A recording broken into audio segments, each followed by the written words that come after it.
Hi, welcome to Conversations with a Wounded Healer. I'm your host, Sarah Bueno. I am a psychotherapist in Chicago. I own a practice called Head Heart Therapy, where we specialize in addiction, trauma, shame, and all the other fun things that people come to therapy for. And it's funny when I say that I do some shame groups in treatment centers around Chicago. They often call me the shame lady, and I always go in and I'm like, shame is super fun to talk about, right, you guys? And it's not always fun to talk about, but I feel like if we can bring some levity and some joy to really difficult topics, I think it makes healing from them that much easier. Also want to give a quick plug for following me. I mean, if you like the podcast, please be friends with me. I really love making new friends, and you can find me on Facebook at Head Heart Therapy or at Wounded Healer, and that's HEALR without that last E. Don't ask. I feel like I screwed it up, but here we are with that as the name. So please follow me on Facebook and we can have conversations. I try to reply to all the messages that I get, and I try to post some cool and interesting things. So please join me there. Join the conversation. So today's guest, speaking of bringing joy to difficult topics, my guest today is Dawn Nickel, and she is the visionary behind She Recovers. And She Recovers is essentially a women's group to support women in recovery from absolutely anything, from addiction, from workaholism, from trauma, from eating disorders, codependency, whatever it is. She Recovers is a home for women there. So Dawn Nickel is the visionary behind this She Recovers movement. She's a thought leader in the women's recovery community as well. Her personal journey began in 1987 when she entered treatment for a substance use disorder, trauma from spousal abuse, and anxiety. Dawn also identifies as being in recovery from cancer, codependency, grief, and workaholism. So Dawn and I had what I think is a pretty cool conversation. And one of the things that we talk at length about is 12-step programs.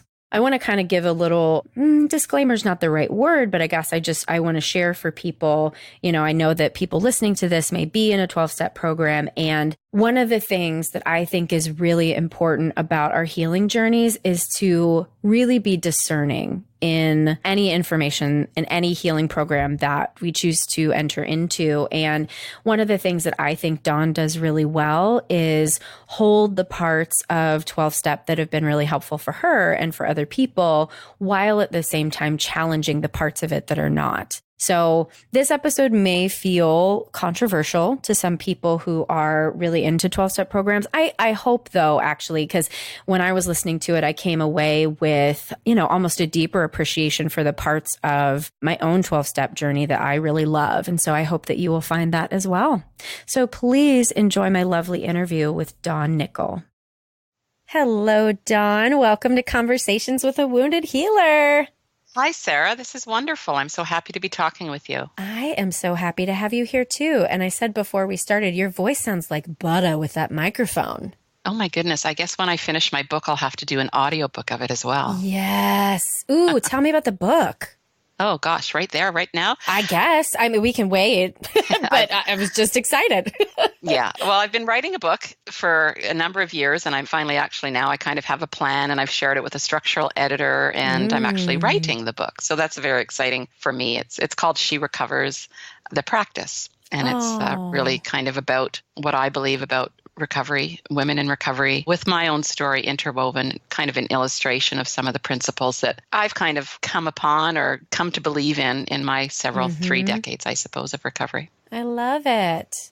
Thank you. Since we've already thrown out She Recovers, do you want to tell people a little bit more about who you are and about She Recovers? Sure. I mean, we kind of have our shtick, which is that we're an international movement of women, self-identified, broadly identified, in or seeking recovery from a wide variety of issues. I would say that about 85% of the women in our community are in recovery from substance use disorder, but from that group, as well as from a broader sampling, about 55% identify as having a mental health disorder, 40% codependent, 25% have disordered eating, 40% trauma, no surprise. Right. Probably Only underreported.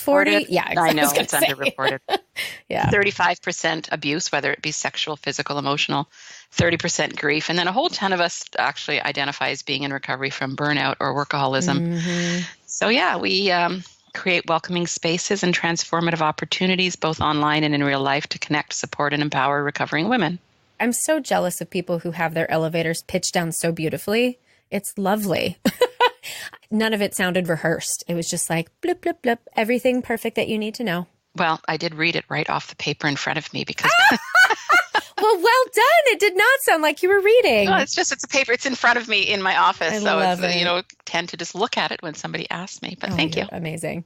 So I got to meet you at the She Recovers event in Chicago, and it was just a lovely group of women. The thing that I've been so inspired by in my life lately, and I keep seeing it show up in different places, is women really supporting other women, not just saying that we're supporting each other, but actually doing it, actually coming from a place of abundance. And I feel like that's really one of the spirits of She Recovers that I really resonated with. Yeah. I have this thought I'd love to share with you because it's newish, but it really kind of explains and encapsulates what we're talking about. So for anybody, I know you are, but anybody familiar with the stages of change, right? A friend of mine, and she's a She Recovers coach, actually, she talks about the stages of change, but after you get to maintenance, she kind of takes this detour off of the circle and says celebration, that celebration is a stage of change, and that within that celebration, we're just so damn happy to be recovering and to have our life going in the right direction most of the time that we just really want to share it. And so our sharing comes out of that celebration, and wanting to lift other people up from where they are or where we've been is just such an important piece of that. And I think that that's absolutely true when I think about the stages of change. I mean, if I'd been in maintenance for several decades on some of my issues, some of my maladaptive behaviors, but if I hadn't found the joy in recovery and found out how to party and hang out on retreats and do all the things that I do that make me shine and like just feel all the joy I can possibly feel in the world, I don't know that I would have been able to stay. Yes. I don't recover from depression and anxiety and mental health disorders, other disorders. I'm a survivor of domestic abuse, cancer, all of the things. I didn't do all the work that I've done and continue to do it just to maintain. Yes. I bet, honestly, if somebody talked to Carlo Di Clemente about that, he would totally consider how to weave that into the model. Because you're so right. And for the clients that I work with who struggle with substance use in particular, I see this bifurcation of those who recognize the joy in recovery and move towards that, which also usually means doing deeper work and deeper healing versus the folks who just stay the 12-step party line and almost end up moving through the world as like dry drunks or addicts, right? Like not doing that deep work and not finding that joy. And gosh, I have a client and I'll never forget. He's just like, when does it get better? And I'm like, when you do the fucking work, man. Yeah, right? I know. My husband, he's 30 years clean in a program, a 12-step program. We both have a 12-step program that is the foundation of our recovery. I'm not as involved in it this last number of years because what I like to say is by Thursday night when my home group is meeting, I'm so fucking done with recovery. Excuse my language. It's like, I got nothing. No excuses. Fuck it all up, girl. Don't ask me to speak. Don't ask me to share. Like, I'm done by Thursday night.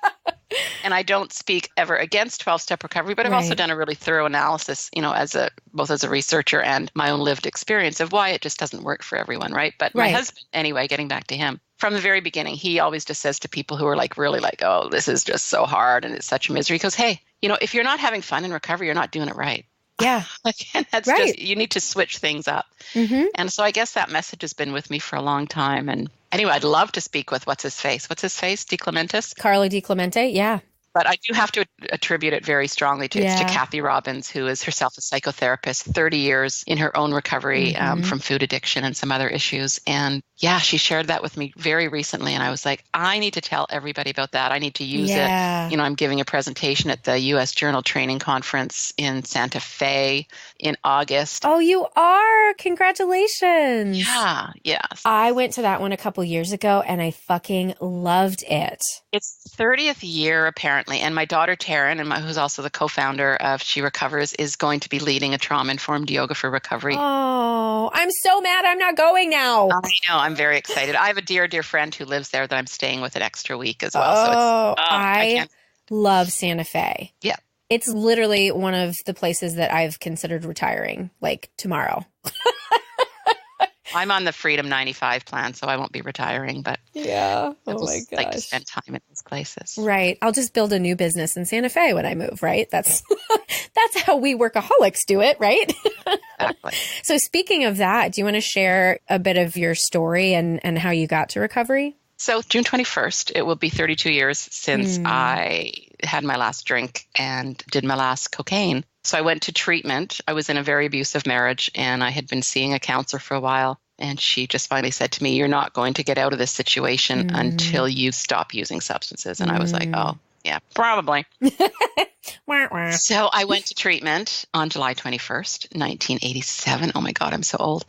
And it did everything it needed to me. You know, I haven't had a drink or done coke, as I said. I did get out and I smoked a lot of dope for a couple of years because I just wasn't ready to live in reality. But that was my harm reduction, and that was just what it was. And so then I kind of got serious again by investing in some work in a 12-step program for recovering addicted people. And for about 10 years, that really was everything that I did. You know, I was very, very, very much in recovery, had a lot of service positions, had a lot of sponsees, worked a lot of steps. And then within those 10 years, I went back to school and kind of switched my addiction in a way to school. I ended up going to school for 13 years, did 3 degrees, culminating in a PhD in healthcare policy. Wow. And that was that was part of my recovery, right? I was learning about all these different things. And when I finished, actually about a week before I was to defend my doctoral dissertation, I ended up in the hospital in emergency surgery where it was discovered that I had colon cancer. So my colon most of it got yanked out, and there I was, I was fine, but I ended up having surgery, moved to Victoria, British Columbia, where I live now on the beautiful West Coast. And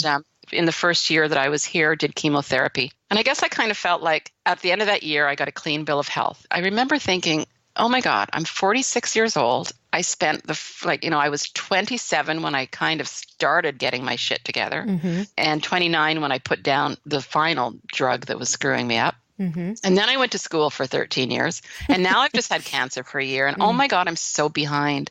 And I was behind. Financially, we were behind. My husband had sold his business so we could move here, and I just felt like I had this responsibility to ramp things up. So I turned into a workaholic, and I started teaching at the university, which was one of the things that I'd wanted to do. I was a consultant, and then I got headhunted into a pretty senior position as a research director in our provincial government. In Canada, provinces are like your states. Yeah. Thank you, though, for clarifying. What's a province? What's a province? Yeah. So from 2006 for 5 years until 2011, I worked at 3 full-time jobs. And I lost my mind when I described my bottom. It was just like it was with drugs, only kind of worse, because I couldn't stay in denial as easily without the substances. But I was lying about how much I was working. I was hiding work. I was getting up. This is the one that kills most people. I was getting up in the middle of the night and going into the guest room under the blankets in the bed with my laptop. Because if my husband got up to pee, I didn't want him to see me in a room with a light on, or he'd know I was working. This way I would just say, you were snoring. I had to go in the other room. My relationships were starting to crumble. My daughters, who had moved here to be with me on Vancouver Island because they thought I was going to die from cancer, they stopped asking me to do things with them because for a long time I had been saying, I can't, I'm working. And then one day, one of them just said, I don't even know why we're here. Like, we moved here to spend time with you, and you have no time. So that was, as in the beginning when my oldest daughter was 6, it was kind of her attitude towards me that made me seek treatment so many years ago. So for the second time, my kids kind of smartened me up. I ended up trying to take care of myself a little bit better, and I couldn't by then. Like, I was just so wound up. But I did end up having a few little panic attacks and emotional breakdowns at work in executive meetings. Oh boy. And, finally it was just like, I had to do something. So I went to my doctor and she said I needed some time off. And I said, okay, I'll take tomorrow off. And she said, no, like, I think we're talking longer than that. And I said, okay, maybe a week. And I ended up being off for 4 months. And it really was what I needed. It was a recalibration. It was, yes. you know how anybody who's been in recovery from anything, after you kind of give your nervous system a little bit of a break and it starts to come back a little bit, my adrenals were fucked. Yes. And once I started to kind of heal and take care, and I mean, they literally took both my Blackberries away. I had a work Blackberry and a personal one at the time, and I just didn't have the recourse. I couldn't work. Nobody was letting me, and I was just kind of stuck with myself. And I recalibrated. I kind of redesigned, I thought, what I wanted for my life, and I'm very, very grateful today that I was able to get a grip on it at that time in my life. I did end up going back to work for a number of months, 5 months, I think. And then the universe laid me off, which was beautiful. Oh, wow. The economy had tanked for a few years by then, and we were a cost recovered unit in government, and we couldn't necessarily recover our costs. So they decided to dissolve the unit. They gave me a year severance. And it was at that time that I just began to build on thinking that I'd been doing when I was off for the 4 months around, I really want to do something more meaningful than working for the man.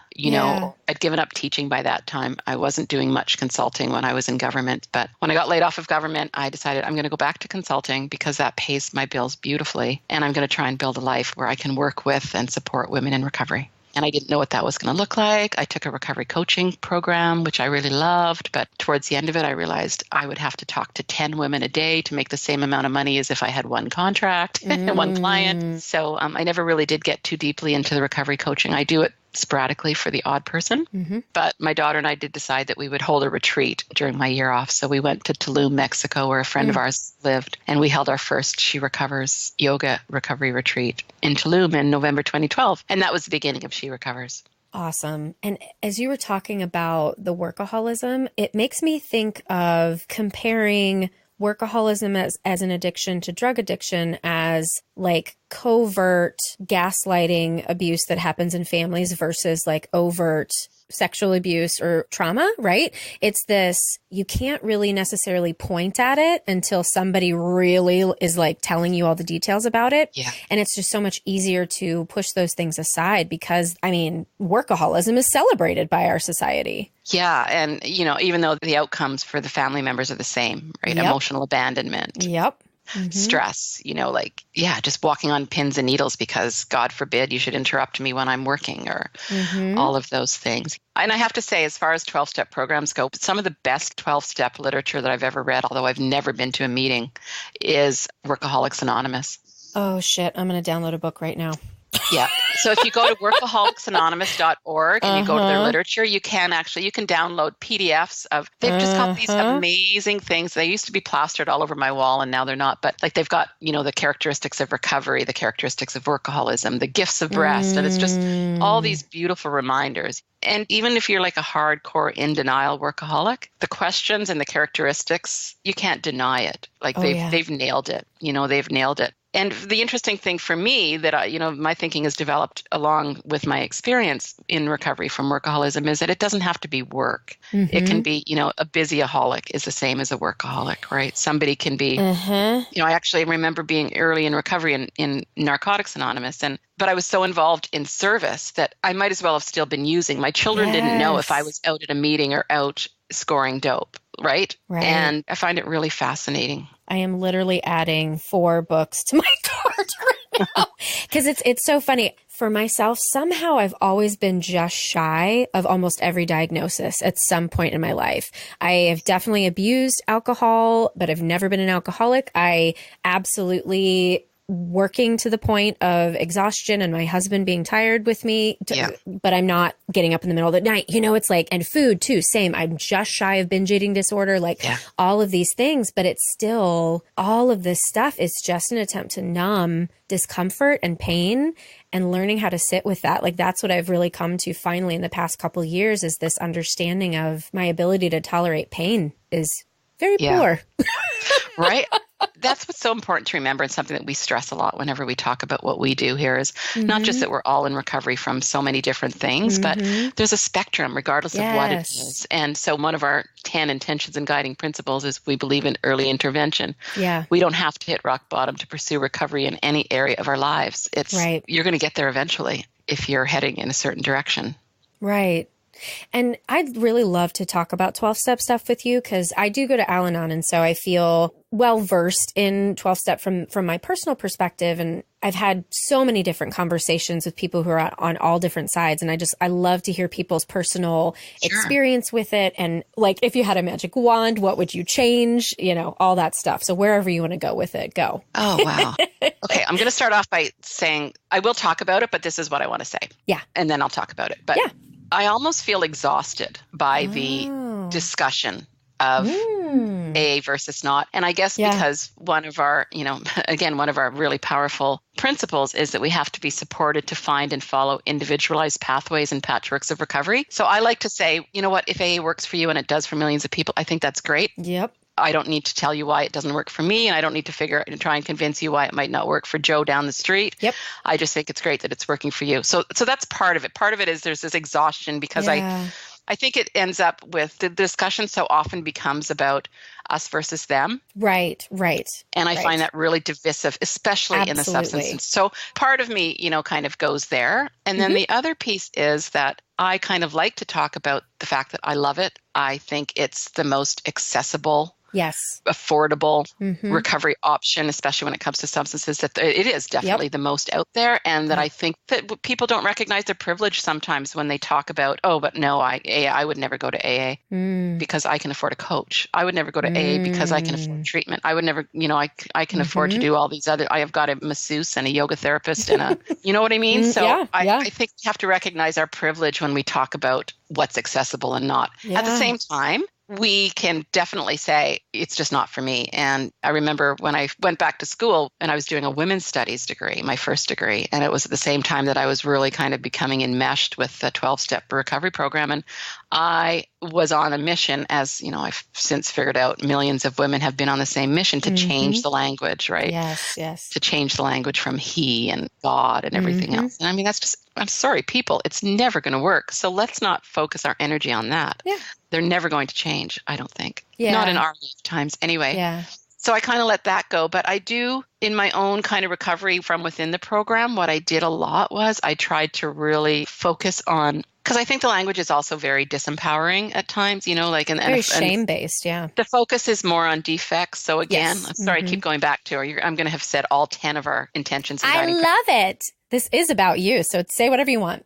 We focus on our strengths, not our defects. Yeah. This is how we change. And that is, I developed that one in direct response to my own experience in 12-step recovery. So I think it's interesting. I don't want to focus on my defects. I did that so much in my addiction that I could never come out of it until I started seeing that I had some strength. At the same time, I see people in recovery now, you can't just focus on your strengths because there are things that you need to address to change, right? Mm-hmm. So I think that's important. I think the expectations around 12-step, this is really a gendered analysis of 12-step recovery more than anything. Mm-hmm. I don't really think about men much. Fuck those guys.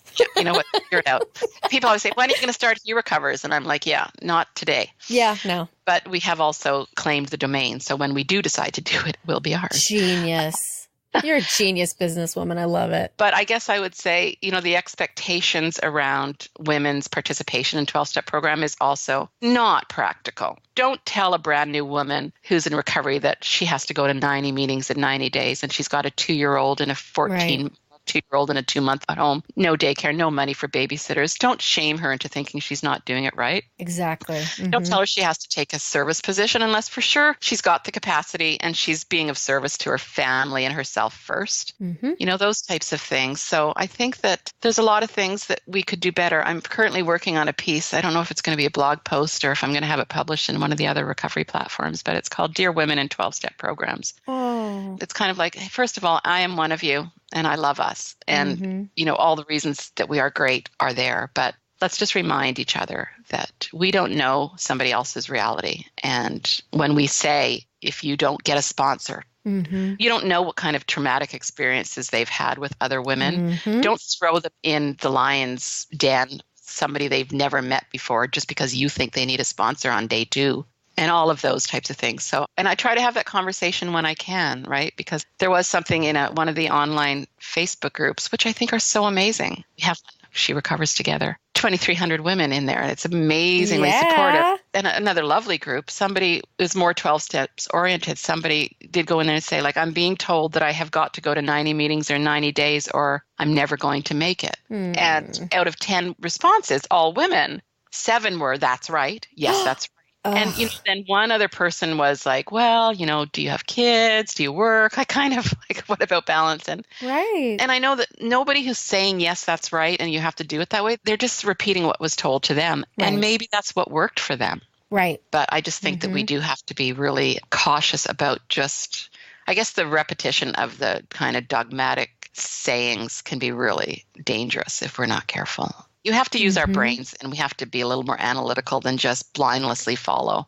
It's exactly the same as religion. I mean, I tell people, like, the big book and the Bible, I see them as very similar, right? They were these downloads of consciousness from a higher realm, and they were so perfect at the time. And we have to take them within the context of which they were written. And we have to practice it in a humane way instead of, like you said, just repeating it dogmatically. Exactly. Yeah, the nuance, I feel like, gets lost when we just take things literally. Yeah.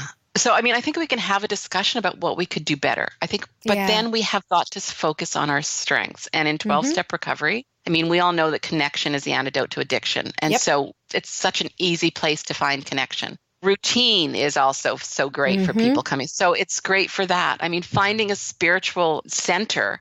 So all of those reasons, I really like to look at both sides of it. And I just find that, first of all, the discussion that's out there is so oppositional, binary. Yes. Like, I'm proud of the way I speak about 12-step recovery. And I'm proud that I come from the tradition, because I know that there are a lot of people who speak out very, very vociferously against 12-step recovery who have never been to a meeting. And that's such bullshit. You can't, it's just like somebody who, an atheist who's like anti-religion and you've never even read the Bible or gone to church. Like you have no business talking about it. Yeah, that's what I feel too. So, and this is what I love about the cyber community, that I am associated with a lot of the people who are influencers in the cyber community, and they speak very fairly. I mean, they will say very clearly that 12-step isn't for me for these reasons, but early in my recovery, it was everything. Or all of these types of things. And I find that for a lot of the people who kind of do come out of 12-step recovery, who leave 12-step recovery, often it is because they've been shamed out of it, right? And, if you have a relapse, or if you stop going to as many meetings, that's what happened to me at around 6 years. I stopped going to as many meetings because I had 3 kids at home, a husband who had a business, and I was in school full time, and my brain cells were just learning how to work again. Right. And I stopped going to as many meetings, so that when I did go to meetings, people would say like, oh, well, where have you been? You got a life, and you got a life here, and then you forgot where you got it, or exactly. And I was like, why do I want to spend any evening a week, where people are going to try and make me feel bad? It didn't actually work. I just stopped going. Right. And I found with my clients, now that I've been working with people who are like 4, 5, 6 years in recovery, there's something about that period of time where people start making the choice to search for deeper meaning in their lives. And not that you can't find that in AA, but sometimes in the rooms, people stop short of that healing because they think this is the only thing that's keeping me sober and keeping me alive. And so I have to do this, where I see people who don't necessarily need to do it, though they continue their healing elsewhere. Yeah, and I love to continue to view 12-step recovery as a foundation in my recovery. Like, we go to Mexico every year, and we go to lots of meetings in Mexico because cool. They go for tacos after every meeting. So that's a sell. We might go to make 2 a week. I'd say we'd go to 2 a week, which is a lot for me when I'm not going to any at home. But it's also very social, and you're meeting travelers from all over the world. But it's not my end all and be all. Yeah. When I go to recovery meetings here in town now, I go to share a message. If I'm asked to share, I'll share it, obviously. And I go to sit in a room of people who are inspiring to me. Yes. From the person who just walked in for the first time to the person that's been there forever. So I love it. It's not where I find my personal growth anymore. That's not the work that I'm doing right now. Yeah. I was just thinking as you were talking too, you don't need to necessarily have a he recovers, but some LGBT component Because I'm finding a lot of gay men are really struggling. Like I've got one of my clients who has kind of exhausted CMA. For those who don't know, it's crystal meth anonymous, and it's just not working anymore. But he's like so committed to his recovery and so committed to his personal growth. And I'm like, I wish there was some other community for you to tap into. That's so important. And we're still trying to figure that out for ourselves, right? Just in terms of how we describe ourselves in the language. We're trying to be more inclusive, and because we recognize at the same time, trying to figure out who are we for, and Right. also we're not going to be for everybody. But I do think, there's some language that we've been looking at recently, a few things, and I was kind of attracted to it, and then I thought, no, that doesn't work either. But this one, it talks about being, for significantly female identified people. And then I'm like, but somebody who is non-binary is not significantly female. So Right. But we try to use an inclusive definition of women and female. Obviously we welcome trans women, genderqueer women, and not non-binary people. But then I see this thing said non-binary people who are significantly female identified, and I'm like, is that a thing? Like, I don't know how that's a thing. Would a non-binary person agree that that's a thing? Yeah. Good question. Some might not, and so many of the women in our community who are queer say, like, just call me a lesbian. I just want to be called a lesbian. I don't want to be queer. I don't want to be gay. So we're just trying to be sensitive and figuring it all out. And it's really difficult. It is. Well, I mean, the thing about all of these different subgroups is that we're never able to please everybody all the time. And it's the only word we can use for everyone is human, gender aside, that's the only thing that we all have in common anymore, I feel like. Yeah, the way we try to increase diversity in our community, which is, not surprisingly, a lot of cis, female, white, middle-class women, is to really try and center women of color and others in our programming. We're doing a great job of that when we get to Miami next year already. We're just rocking it. And again, just listen to the women in our community who are able to tell us, help us, guide us, tell us what works for them. The idea of if we can take over the entire hotel, if we sell out enough, we already talked to the hotel about having gender neutral bathrooms and all those types of things. So it's almost like there's things that you can do to activate a more welcoming space that's really put your money where your mouth is, rather than just using the language that you think people need to hear, which isn't what we're trying to do, but we got to do something in the meantime. So that kind of leads into the question about, are you a healer? Because you are creating this healing space for so many people. Oh, I feel like I am definitely a healer. Oh, I love that. And I think that, I would say but I'd say we. So myself, my daughter, Taryn, women that we work with, our partner, Shelley, Peyton, she's kind of the backbone of my life. We also have an event producer, Dara. So there's 5 of us. And then we have we have 50 or 60 coaches, but 3 signature coaches. And I think what we really are is we're a healing container. And as a healing container, I think we can call ourselves healers. But, the reason it's She Recovers and not Recovering Dawn, which is how I started out with my blog post when I first started this project. Oh, but that's beautiful. Yeah, is because I didn't want it to be all about me. Yeah. Wanted it to be about all of us. And it's about creating space. That's kind of why we say we create welcoming spaces and transformative opportunities online and in real life, and connect, support, and empower women. It's all about the container. Absolutely. And I think even more so with women and our recoveries, like we are so relational. And it's so important in community. And I tell clients and people I come across in recovery all the time, like, this is one disease you absolutely cannot recover in isolation. I've never seen anybody successfully do it. Even if you have a tiny, tiny community, you got to have somebody else. Yeah, I would say that's true for sure. And not only that you have to, but again, I think it just goes back to what we spoke about at the beginning, right? If you can't have that joy and celebration, then it's just a life without the behavior. Right. So how do you feel about the term wounded healer? I haven't met any healers who aren't wounded healers. Well, maybe I have, but anybody who I've gotten to know who is a healer has, in fairly kind of pretty short turnaround time, disclosed that they do this work because of their own lived experience. And I don't know what the statistics are. I know that in the treatment industry, it's very, very high. I would say in psychotherapy and other professions, it's similarly high.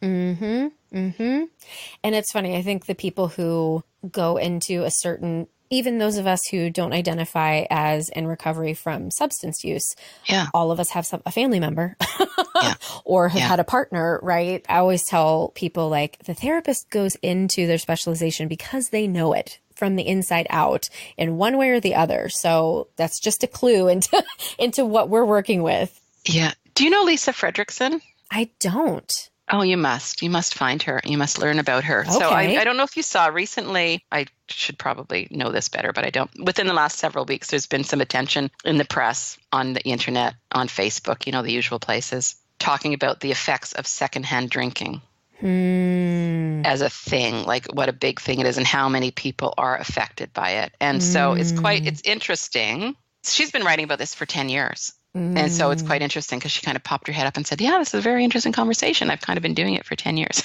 So, and again, it's just kind of that everybody's affected. Everybody's affected by something. That's just the substances, right? I mean, my dad, God bless him, he's upstairs right now. He's 89 years old, visiting me for a couple of weeks. And he wasn't an alcoholic. He was a stressaholic. He was just always stressed and never happy until Friday when he could have a few beer. And on Saturday when, my family was over and we were all playing in the pool and my aunts and uncles were there. So I came to view alcohol as something that was good in our family. Other people have talked about their rageaholic, alcoholic fathers. And I'm like, no, I really liked my dad when he drank. Yeah. He wasn't, I didn't like him so much when he didn't.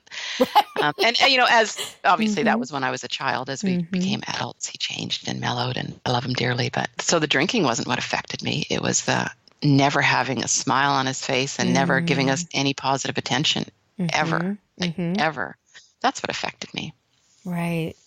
And just thinking about what's underlying that is the same thing that underlies addiction in the first place, right? Is this like drive for performing in the way that the world expects us to perform, whether it's aligned with who we're supposed to be or not. Exactly. Which is our Western culture's biggest disease. Yes. Yeah, I always tell clients too, I think that people with addiction issues are called to a higher purpose because it's a true wake-up call, right? It like smacks you in the face and forces you to go do work somewhere. And if you answer that call, the people in my life who are in recovery are doing the most amazing things. And I feel like everyone has 9 lives. Like, how did you fucking accomplish all of this in one lifetime? You're amazing. Yeah. I love like this community. That's why I work in the, I mean, obviously I've had a family history with it, but I work in this community because I'm just so inspired by the people who just end up getting touched by addiction. Right. Yeah, totally. And of course, if we're talking about addiction, the incidence of co-occurring disorders and mental health issues, it's there. So it's all, nobody escapes. I don't think anybody escapes. One of the things I end up teaching a lot in my classes is we talk about alcohol and how it's really celebrated in our society and how it's used. And I found This Naked Mind to be really interesting, And also, do you know about, oh God, what's her last name? Holly, who's doing Holly Tempest. Whitaker, of course. Yes. Annie Grace, Holly Whitaker. I mean, they're friends. They're dear friends. And we've been supporting their work since, we came on the scene just a couple of years before they emerged. And we were very excited to see them enter the space and have always been huge promoters of their work. Yeah. See women supporting each other, right? Well, because that goes back to another intention and guiding principle that says collaboration, not competition, is the only way forward. We're stronger together. Right. Yeah. Because there's enough dysfunction for many groups. We're never going to run out of ourselves. I know. Ever. That's why, like, any therapist who's like competing for clients, I'm like, dude, there's plenty of crazy for all of us to work forever. I know. We have about 60 graduated She Recovers coaches now. In the last 2 years, we partnered with Professional Recovery Coach program, and then they do a She Recovers coach designation. But that's the same thing that we say all the time, too. There are women who need you to hold their hand and share your story and be a navigator for them. There's plenty of them, and everybody's looking for something different. Yeah. Well, we're coming close to the end of the hour, and I want to make sure that you get to advertise all of the things that need advertising. So please tell people where they find you, how they support you, how they can get involved, all of it. Sure. Well, www.sherecovers.co. So She Recovers. If you Google She Recovers, we come up. We've got pretty good Google recognition. Excellent. And if you go on there, you'll see that we're doing some one-day workshops across North America this year. We've been to Chicago and Toronto already. We'll be in New York City October 12th and San Diego November 9th. And so those are just days, we call it our Creating Connections Tour, and we just invite change makers, women seeking recovery, and service providers to come and just meet each other. You know, there's a lot of people doing a lot of great similar work in cities that don't know other people. And women in there who are seekers aren't able to find them. So we do a little bit of yoga. We have a lovely, long, leisurely connecting and networking lunch. And then we usually have a few local speakers. So that's one thing. We do retreats in Mexico and here on the beautiful West Coast. Unfortunately, every spot in every 2019 retreat is sold at the moment. But congratulations. Thank you. Yeah. So we'll be launching our 2020 retreats in the next couple of months. And the biggest deal for us right now is 3 things. First of all, we're looking for musical talent. So if you go on our website, you'll see there's a new musical artist search. So we want women who can submit a YouTube video of original music, something that will inspire. I mean, there's criteria, but they'll see that on the website.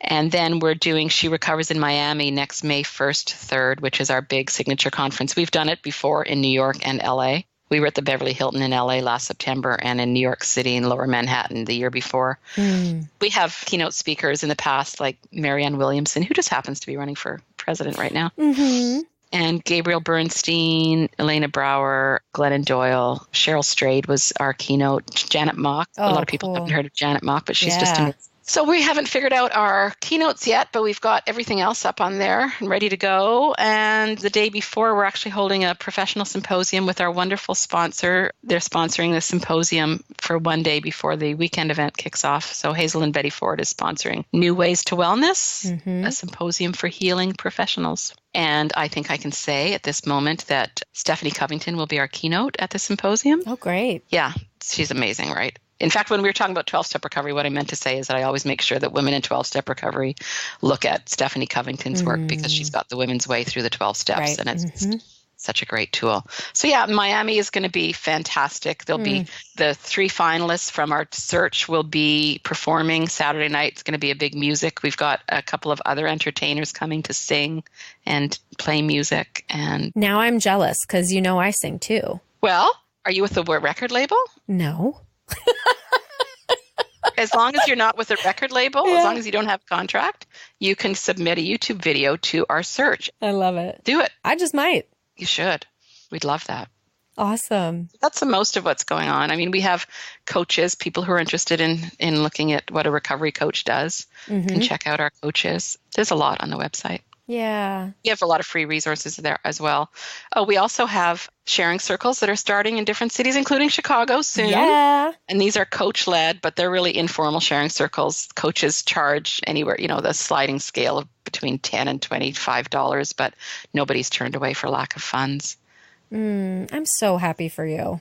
Thank you. I'm happy for all of us. Yeah. I just loved meeting you and hearing and reading about your work. I had reached out to you to have you be one of our local speakers in Chicago. I know. I'm so bummed that I didn't get that email. It would have been awesome, but we did pretty well anyway. We had great speakers, but next time for sure. I love the work that you do. I am at your service. Anything I can do to be involved. Yes. Well, anything else? I feel like we covered so many things today, but is there anything else you want to share before we wrap up? No, I just want to thank you for the work that you do. And, for anybody who's listening, anybody can heal. Yes. You just have to take that one first step towards your own healing, and it's worth it. And I hope that everybody who's on that journey ends up in that place. And they will. If you keep doing it, you do end up in this place of extreme joy and celebration. And it took me a long time to get here, but it's a pretty cool place to be. And I love sharing it with other people who are joyful, like Sarah. Yay!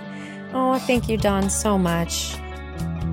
Thanks so much for sticking with us and enjoying this interview with Dawn Nickel. To find out more about Dawn, you can go to our website at www.headhearttherapy.com/podcast. Thanks as always to Andrea Klunder and the Creative Imposter Studios for editing, to Liam O'Donnell for the album art, and Ben Mueller for our theme music. Thanks so much. Until next time. Bye-bye.